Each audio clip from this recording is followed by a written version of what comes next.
Hello everyone, నమస్తే and welcome back to my channel CR trendy collection. So ఇవి ఏంటి అంటారా, జీడికాయలండి. సో మనకి క్యాష్యూ నట్స్, జీడిపప్పు వచ్చే కాయలు అనమాట. సో ఇవి మాకు తెలిసిన వాళ్ళు ఉంటే కొన్ని కాయలు అనేవి పంపించారు. సో ఇవి నేను ఫస్ట్ టైం చేస్తున్నాను, నాకు కూడా ఐడియా లేదు ఇది ఎట్లా క్లీన్ చేయాలి ఏంటి అనేది. సో తెలిసిన వాళ్ళని అడిగాను అండ్ అలానే యూట్యూబ్లో కూడా కొన్ని వీడియోస్ చూసి సో నేనైతే వీటిని ఓపెన్ చేయడం స్టార్ట్ చేశాను అనమాట. సో నాకు తెలిసినంత వరకు ఏంటంటే మనం అట్లా ఓపెన్ చేసినప్పుడు అవి పచ్చిగా ఉంటాయి కాబట్టి వాటి నుండి కొన్ని జ్యూసెస్ అనేవి వస్తాయి అన్నమాట. సో లిక్విడ్స్ వల్ల ఏమవుతుందంటే ఒకవేళ మన స్కిన్ మీద పడితే డైరెక్ట్గా మన స్కిన్ అనేది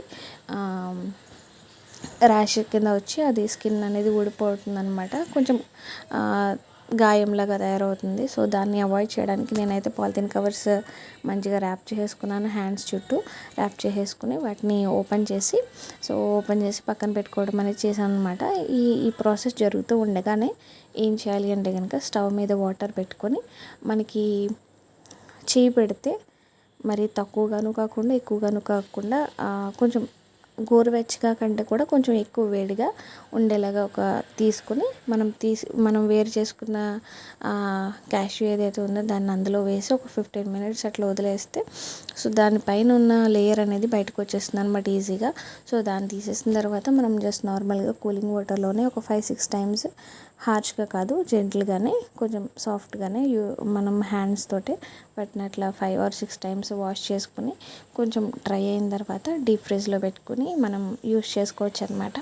సో ఇలా నేనైతే క్లీన్ చేశాను. నేను చేసిన ప్రాసెస్ కరెక్టా కాదా, లేకపోతే ఇంకా ఎలా చేయాలి అనేది ఒకవేళ మీకు తెలిస్తే తప్పకుండా కామెంట్ సెక్షన్లో కామెంట్ చేయండి. అండ్ ఈ జీడిపప్పు యూస్ చేసి ఎటువంటి డిషెస్ కుక్ చేస్తే మీకు నచ్చుతుంది అండ్ ఎటువంటి డిషెస్ చాలా బాగుంటాయి అనేది నాకు కూడా తప్పకుండా సజెస్ట్ చేయండి కామెంట్ సెక్షన్లో. నాకైతే ఇంత పప్పులన్నీ తీయగా ఇంత డస్ట్ వచ్చింది అండ్ కొంచెం జీడిపప్పు అయితే వచ్చిందనమాట. And end of the day నాకు తెలిసింది ఏంటంటే ఇంకొంచెం నీట్గా క్లీన్ చేయాలని అయితే అర్థమైంది.